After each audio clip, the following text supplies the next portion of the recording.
En el 2020 aprendimos que el amor y la solidaridad, esas son las fuerzas que nos mueven. En Coop Mam somos parte de tus experiencias y sueños. El futuro es ahorra. Cooperativa Mamoncito, deposita tu confianza.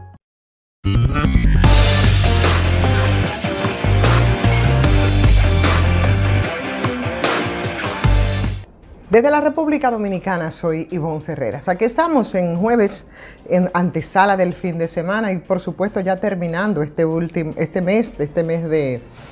de septiembre. O sea que avanzamos irremediablemente, señores, a esa cuenta regresiva que nos lleva al final del año. Hoy hay muchos temas, sin embargo yo no creo que el tiempo nos alcance para tratarlos todos en la profundidad que merece. Sin embargo, vuelve de nuevo el tema haitiano con las informaciones que en el día de hoy circulan. Yo me imagino que en todas las primeras páginas, o por lo menos bastante destacadas en muchos países de América Latina, respecto a la continuación de las manifestaciones en Haití, que incluso en el caso nuestro de República Dominicana impide la entrada de motocicletas y demás. El detonante, por supuesto, tiene mucho que ver con las declaraciones recientemente ante la Asamblea de las Naciones Unidas, donde prácticamente se deja entreabierta la puerta de una nueva ocupación internacional de Haití como solución vista desde la comunidad internacional. Hoy, en el día de hoy, hay un análisis geopolítico regional de Lautaro Rivara, que la verdad yo invito a que ustedes lo busquen porque yo creo que hace una radiografía tan interesante respecto a cuáles serían en lo inmediato la solución en Haití a partir de una profundización de la crisis después de los comunicados de los organismos multilaterales que parece que constituyen una especie de género discursivo en sí mismo y que han tratado por lo general textos que son prescindibles, que son burocráticos, que son muy llevados y muy traídos por esos organismos, completamente, como mismo relata Lautaro, son prácticamente anodinos. Y a partir de ahí se habla del caos, se habla de un comunicado del secretario general de las Naciones Unidas, de la OEA, que lo fecha el 8 de agosto de este año, en el que sin duda hay un caso que es de estudio respecto a Haití y por supuesto de los tiempos por venir, por la contundencia con la que habla sobre organismos hemisféricos y el planteamiento que hacen ellos respecto a la valoración demoledora sobre los últimos 20 años de intervencionismo humanitario en Haití. ¿Cuál es la diferencia y qué es lo que se quiere hacer ahora? Porque ahí lo considera como uno de los fracasos más fuertes y manifiestos de la comunidad internacional. Y si no es así, vamos a recordar entonces la intervención de la MINUSTAH, ¿no? de las Naciones Unidas, que fue bajo el paraguas de esa mismísima comunidad internacional, donde prácticamente germinaron esas bandas criminales que hoy están asediando el país, que se utilizan también como punta de lanza, toda vez que ese no es un fenómeno exclusivo de Haití, es un fenómeno en el que se trata de dar una explicación respecto al caso de nuestros vecinos, porque la OEA, en un arbitrario reporte temporal a propósito de la coyuntura haitiana, de cierta manera, pues hace un discurso exculpatorio, ¿no? Exculpándose, porque el intervencionismo que es multilateral, que es permanente, pues no comenzó ni las pretensiones son desde ahora. Comenzaron en 1993 con el tema de la presencia, ¿no? de tropas norteamericanas a través de la MINUSTAH,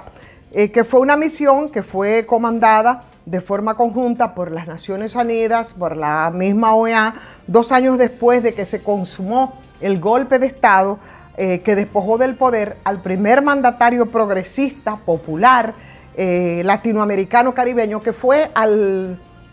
cura salesiano Jean Bertrand Aristide.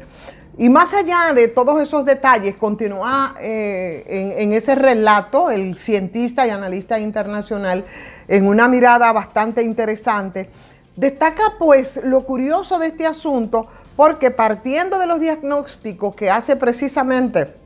el señor Luis Almagro, el irresponsable de Luis Almagro, que es el secretario general de la OEA, ha defendido en una entrevista incluso que concedía al diario Miami Herald la necesidad de que se vuelva a ocupar de nuevo el territorio por lo que han pasado decenas y decenas de misiones civiles, policiales, militares, políticas a lo largo de estos últimos años y realmente en Haití no se ha resuelto la situación. Eso te abarca prácticamente, no los últimos 20 años, no los últimos 30 años, que han sido muy complicados y que los resultados han sido bastante funestos, derivados precisamente de esos escándalos de violencia sexual sistemática, que fue lo más destacado que hicieron y que se cometió precisamente por esas tropas de ocupación en reiteradas ocasiones. Entonces, a partir de ahí yo no sé ¿cuál sería la estrategia entonces con la introducción de esa y además eso tiene algunos componentes que en el interín también han sido matizados en Haití para que Haití se encuentre en la compleja situación que hay ahora, como fue por ejemplo, es especulativo, pero bueno, tampoco se ha demostrado lo contrario, que es la introducción de la epidemia del cólera, que causó la muerte a 9.000 personas y que infectó a 800.000 personas, según reconoció el propio exsecretario de las Naciones Unidas, Ban Ki-moon. Ustedes recuerdan esas declaraciones. Pero, bueno, ahí está. Lo de la MINUSTAH y lo que ellos han hecho. Pero el renovado recetario ahora de intervencionista que está justificando en el completo descalabro de seguridad que atraviesa la nación haitiana, hay muchos analistas que están interesados o no mencionando y parten como referencia sobre el caso del magnicidio, que fue la muerte de Jovenel Moïse, que fue en julio del año pasado, como inicio de toda esa espiral de violencia. Sin embargo, sin importar algunas variables, bueno, pues a partir de ahí se empieza a hacer un análisis del problema, que por supuesto se ubica con la misma llegada del partido que se fundó en el 2010 y que fue lo que facilitó la llegada a Haití de Martelly, que después entonces fue seguido por el propio Jovenel Moïse, que fue también parte de esa estructura, de esas bandas que no son exclusivas de Haití, porque señores, ustedes saben todos los fenómenos que se han dado en ese sentido en América Central, sobre todo en Honduras y en El Salvador, y que termina incluso con ahora, entonces, como herencia con Ariel Henry. Eso viene a desbaratar, parece ser, una de las lecturas entonces que ha hecho la Organización de Estados Americanos y su tiro de elevación contra las Naciones Unidas. Hace todo un análisis respecto también a la proliferación de armas y el paramilitarismo, que es parte del crimen organizado, como fenómenos sociales que se encuentran un gran caldo de cultivo que ha sido muy propicio en ese vacío que se ha generado en Haití por diferentes factores, o sea, la debilidad, la quiebra de las capacidades estatales, la crisis económica, la crisis social que ha vivido Haití durante todos estos tiempos, y por supuesto parece que eso tendría un detonante en el tema de una guerra civil. ¿Qué plantean ellos entonces? ¿Cuál ha sido, por dónde se han propiciado en esto que rompe, que debilita, que retrae todo el tejido social, estatal y o comunitario de Haití, con la proliferación de estas armas y con la proliferación también de estas bandas? Bueno, en parte de los que son los principales comercializadores de armas, en este caso, que son los Estados Unidos. Puerto Príncipe, según el mismo relato, hasta hace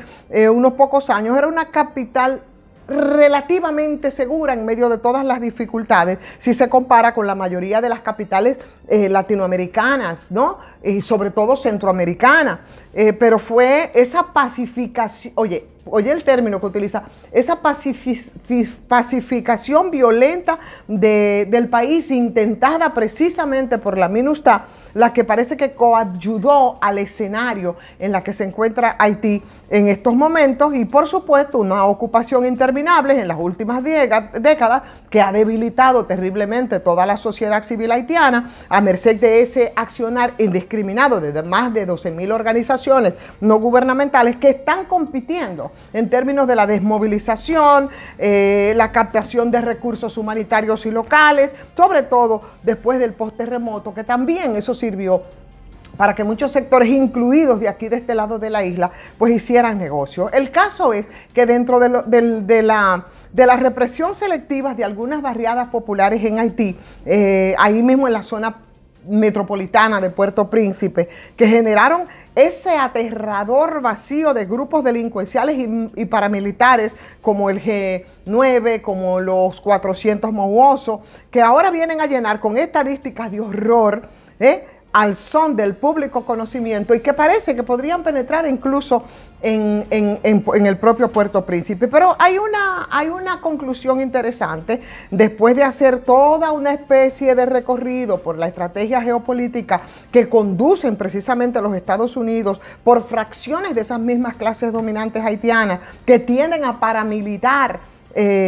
o paramilitarizar el país, ¿no? En sintonía, por supuesto, con otros modelos, como el modelo colombiano, como el modelo centroamericano, y una mentada comisión para el desarme y para el desmantelamiento y la reintegración estimulada desde 2019, que eran unas 500.000 armas ilegales en circulación en ese país. Desafortunadamente, parece que ha sido superada en los últimos años. Y, por supuesto, la primera obvia de cortar el espiral de violencia tiene raíces en la fiscalización, pero sobre todo en el negocio de las armas. Concluyen entonces, por supuesto, sobre el problema de la seguridad. Bien, que tiene unas dimensiones específicas policiales, operacionales, pero en esa dimensión política que también hay que ver y analizar el tema haitiano más ampliamente sobre el control territorial de ese país, sin un proceso electoral que lo habilite, entiende que sería prácticamente imposible. Entonces plantea, por supuesto, una recomposición de ese poder político con una autoridad que sea legítima, considerando que hace ya más de 6 años que en ese país no se celebran elecciones como Dios manda y que ese poder judicial y legislativo están virtualmente desarticulados. De hecho, en Haití institucionalmente está todo desarticulado, suspendidos, gravemente debilitados los servicios educativos, los servicios sanitarios, el tema de la salud, nosotros lo padecemos permanentemente, y esa postergación permanente que se ha estado haciendo a esas elecciones, entiende Lautaro, que debilitaría aún más el Estado, debilitaría incluso aún más a esa misma clase política, y eso va mermando cada vez más las capacidades de maniobra. Por tanto, las políticas de shock económico, que ya no pueden llegar a un tope más bajo, como el recientemente decretado con el aumento de los precios de los combustibles, que ha sido el detonante para las últimas protestas que se han producido, con unos precios que son inalcanzables y que pasan incluso hasta el 100%, no solo sería ese golpe de gracia que no necesita Haití para esas amplias mayorías populares que están despavoridas, ¿no? Y que se debaten al filo de una supervivencia con un tema también migratorio del que no se diseñan políticas adecuadas en este lado de la isla, sino que darían un poco quizás de oxígeno a esa expansión y a ese control de los territorios de las bandas armadas, profundizando quizás de forma irreversible todo el tema de la paramilitarización. En definitiva,